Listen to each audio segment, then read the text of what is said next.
Bullets Over Broadway by Woody Allen, a review by Ciro Discepolo. There is a great deal of autobiography in Woody Allen's latest film.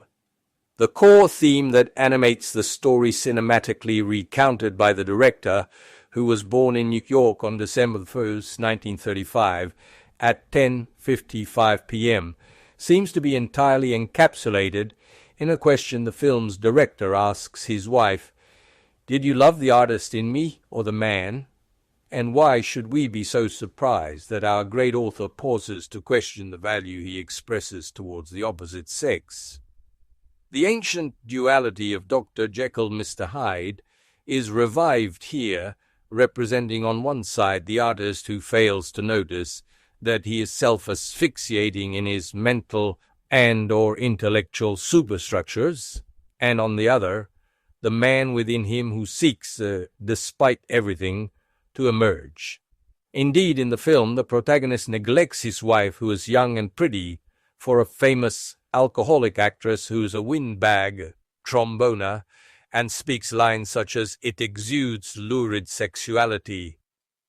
The dichotomy between a man pervaded by demagoguery and therefore artificial and lacking masculine attributes, and a man who's authentic in his animal feeling, in the best sense of the term, is the desktop, the background, of the celluloid palette presented to us by the author of the famous Play It Again, Sam. In some parts of the film, the explicit reference to similar situations in other films that certainly influenced the New York director's growth is quite apparent. For instance, in Mel Brooks's Young Frankenstein, we see the doctor-scientist Gene Wilder, who swaps roles, even genetically speaking, with his double, the monster, Peter Boyle.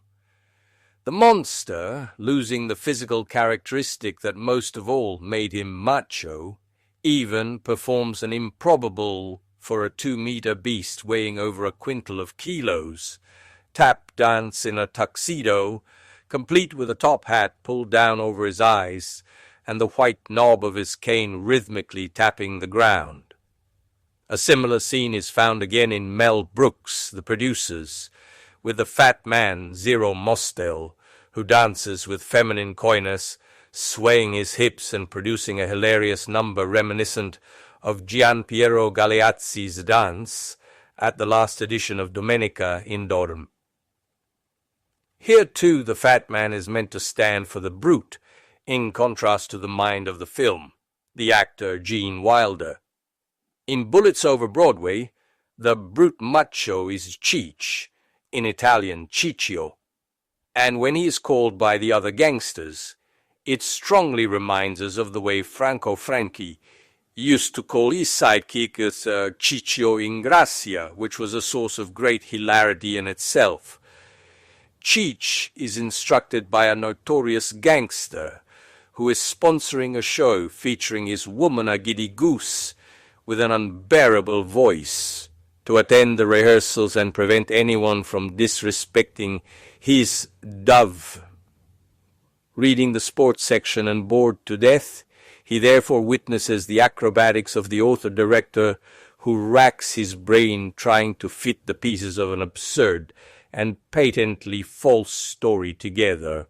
The gangster gets fed up and explains in 2 words how the story should continue so that it can work and convince the audience. Hence the discovery of a new dramaturgical genius, followed by a storyline that sees the author writing, under dictation, in a pool hall over 2 beers, the sequel to the comedy that the savage improvises with genius and without much intellectual meandering. Allen's self-mockery, which ridicules himself and an entire world of pseudo-intellectuals, is evident here more than in other parts of the film. The bullets of the film are, Freudianly speaking, fired at himself and at cinema, at a certain kind of cinema. The quotes from the first scene to the last are numerous, entertaining, and collector-worthy. In the final, authentically Alenian scene, 4 actors confront each other in the street and from a balcony, about love and betrayals. Even Karl Marx is dragged into the discussion regarding centimeters of sex. The film is certainly one of the most entertaining from the ex-husband of Mia Farrow and Diane Keaton, but leveraging the remarkable skill of Carlo Di Palma, it always photographs a reality with dark, grey, scorpionic tones. Indeed, the protagonist is a Scorpio born at the end of October, and the film takes place at the end of October in a very sad, dimly lit New York of the 20s. The music of the mythical Cotton Club plays over the closing credits. Ciro Discepolo, from the quarterly Ricerca 90, issue 23, July 1995.